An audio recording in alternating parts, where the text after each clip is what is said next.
Sure. Good morning. My name is Jill Skakowski, and today we're going to talk about infection control and standard precautions. Before we get started, just a few housekeeping things. Bathrooms are located in the back of the room to the right. We will be taking two 15-minute breaks and 1 half-hour lunch today. So infection control. What you can expect to learn from this chapter is the basics of infection control, the chain of infection and how we can break that chain, and good hand washing techniques, and how to don gloves and remove them in a safe manner. So that's where we're starting. Okay. Communicable diseases are diseases that can be spread from one person to another. You must learn to protect yourself, family, and residents from this disease. You must also learn about the causes of communicable disease and the ways communicable diseases spread from person to person. First of all, what is a microbe? A microbe can also be called a microorganism, and it's something that can't be seen with the naked eye. Most microbes are not harmful, and they're actually essential for healthy living. They're in our natural flora. Some microbes, however, can cause illness and are known as pathogens. So some classifications of microbes. We have bacteria. This causes many of the infections you encounter in the healthcare setting. Viruses, they're the smallest of the microbes. Many illnesses are caused by viruses, such as your common colds, fever blisters, chickenpox, hepatitis, and AIDS. Fungi are a group of plant-like organisms. Examples of illnesses caused by fungi are ringworm, your athlete's foot, your thrush, and candidus. Parasites, these live in or on the host, such as plants or animals, and use that host for food and protection. Examples of illness caused by parasites are scabies, something you really don't want in the long-term care. Our main non-specific defense mechanisms is healthy, intact skin and mucous membranes. Once your skin cuts, abrasions, that kind of stuff, that's when the pathogens can enter the body. Mucous membranes line all of the organ systems that come in contact with the outside world, and they're namely in your respiratory, digestive tract, urinary tract, and reproductive systems. If a pathogen gets past the first lines of defense and an infection results, the body activates in a general immune response. And this is where you'll see your fever, inflammation, redness in the site of infection. So that's just kind of the basics. Antibiotics. An antibiotic is a drug that is able to kill off our bacteria or make it difficult for them to reproduce growth. Penicillin was the first antibiotic, and this was back in World War II, was first introduced. Multi-drug resistant organisms, also known as MDROs, things like your MRSA, your VREs, your vancomycin-resistant enterococci. Some good bacteria are destroyed when using antibiotics to treat infections, resulting in infections. And this is what you'll see in your C. diff or your Clostridium difficile. What happens is the antibiotic breaks down all of the good flora in your system, and then you can end up with C. diff if you're using the antibiotics quite frequently. And C. diff is a major cause of healthcare associated diarrhea. The best policy is clearly to avoid infection in the first place. And how do we do that? It's the chain of infection. Eliminating any one of the 6 elements breaks the chain and prevents the spread of infection. So pathogen. Your pathogen is the infectious agent, such as your bacteria, your fungi, your viruses. That's what the pathogen is. It then goes to the reservoir. The reservoir it can be a human, it can be an animal, or it can be an environment. So let's say your hands are dirty, you've sneezed in them, and then you touch a surface. Now that surface can be contaminated, so that could be the reservoir.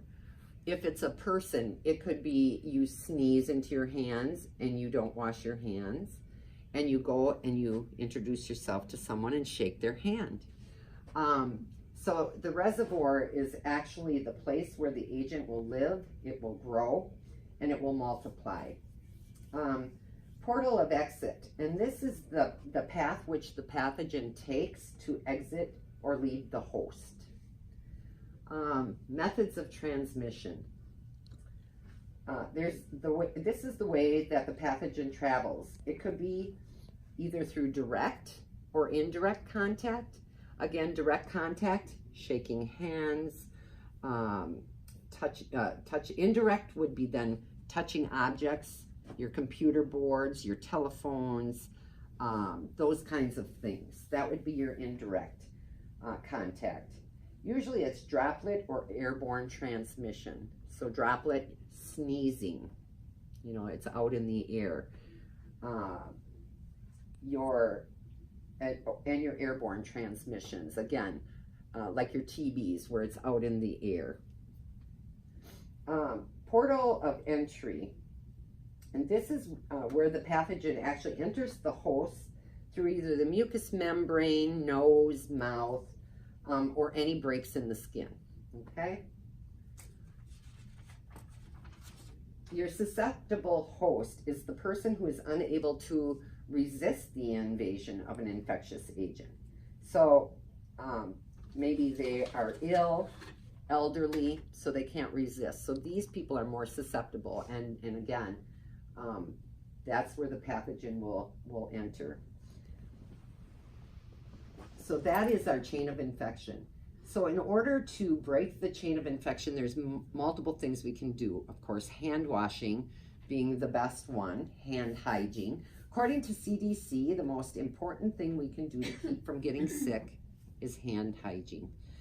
Can you think of times or when you think hand hygiene would be acceptable to do, or when you should do it?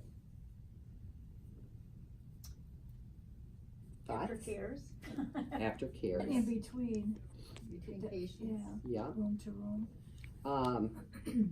Maybe when you come to work. Before or after eat. Yeah. Yep. Anytime you eat your lunch. Those are all times. The other thing is keeping our hosts well nourished helps so that they can fight off some of these pathogens. Our immunizations, keeping safe from there. So the whole idea behind this is we need to break the chain of infection. So I have a little activity. We can go back to the back of the room, and I have a scenario, and I wanted to see just if you guys really know the chain of infection. I want you to really understand how that works, how that chain works. In order to break the chain, we need to know how the chain works. So if you want to step back to the back of the room, we can do our activity. So our activity today, just to understand that chain of infection, is I'm going to read you a scenario. I want you guys to place the specific words to the right areas, okay? So I'll kind of, I have them italicized on the paper. You guys want to share one? And I'll read it, and then we can try the activity and see if you really understand. So Ava wakes up feeling a bit under the weather, not knowing that she has rhinovirus. She goes to work as usual. Before her interview, Ava blows her runny nose one last time, then heads to Samantha's office.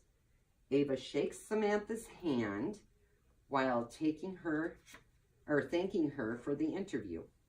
After the interview, Samantha decides to eat lunch while reviewing the candidates for the open position. Samantha fails to wash her hands before eating. 3 days later, Samantha is sick at home with a sore throat. So you guys want to come up here together, and you kind of can figure out where those words, and I'll just say the words. It's Ava, rhinovirus, runny nose, shakes Samantha's hand, Samantha, and eating, and where they go in this chain of infection.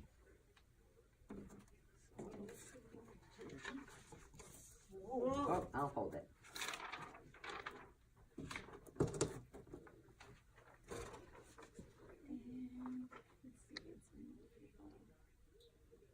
Okay, is she the host, Ava? Cause she's got her hands, okay, she's shaking hands. Right? Ava is the host, and then shaking Samantha's hand is the. Port of entry? Eva is not the host. She's not the host, oh, Samantha is? Samantha's the Oh, susceptible she's host. gonna get it, okay, Mhm. we're kinda on the right track. So who is carrying the rhinovirus? Who's the This reservoir? girl right here, Mhm. okay. Am I covering up that, okay. So, And how is it leaving Ava? The portal of exit. Remember, that's the path that is left. like that or the other way? Runny nose is leaving Ava, right?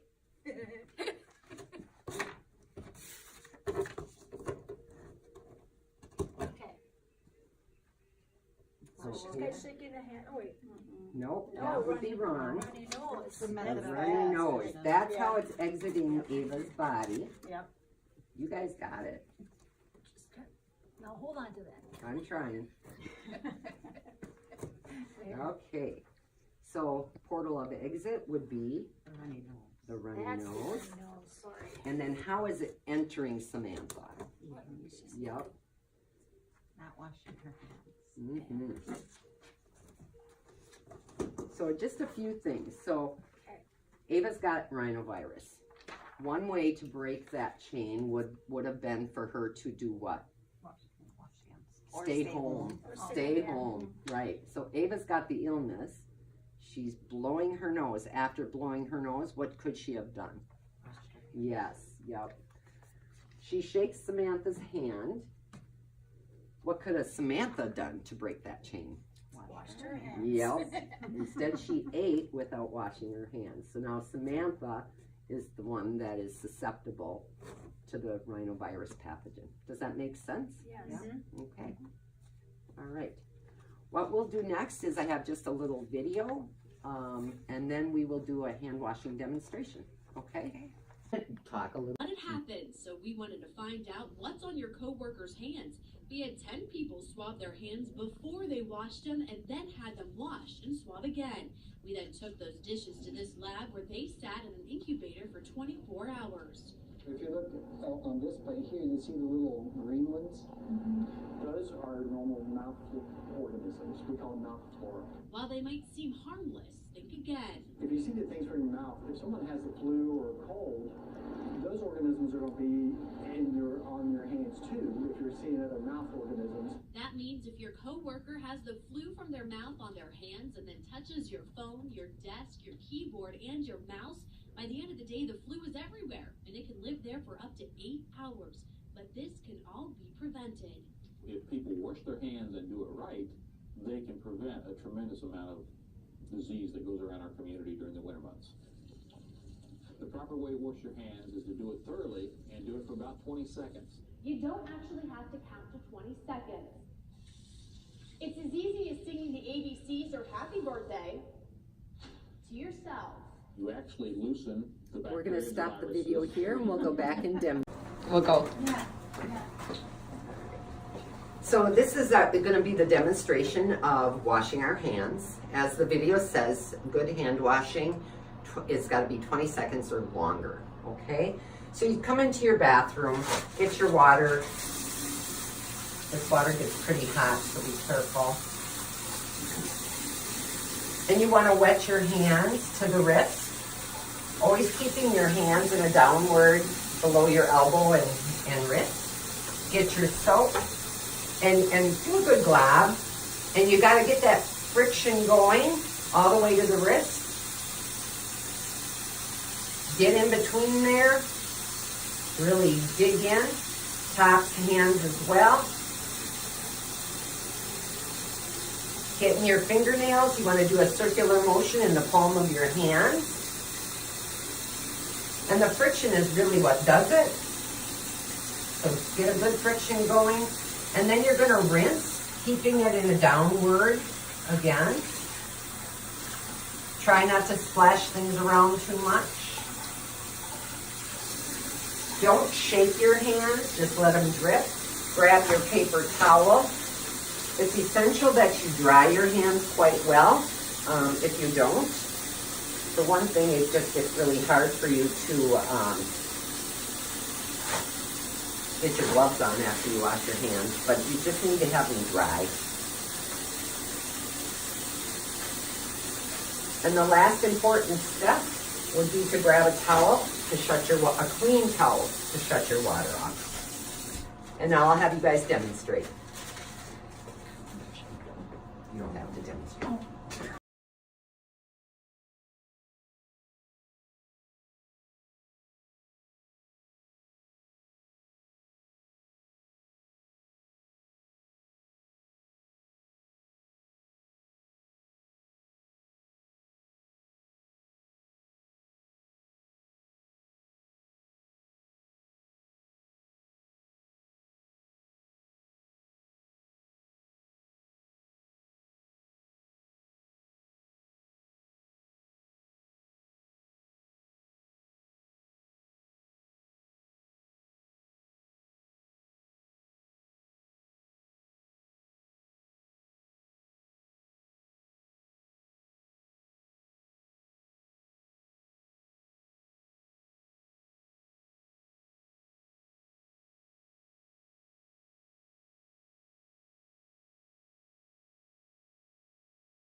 Okay, so we're gonna end our afternoon.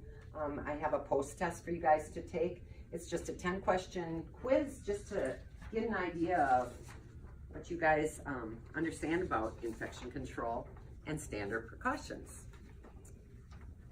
Oh, can you stop?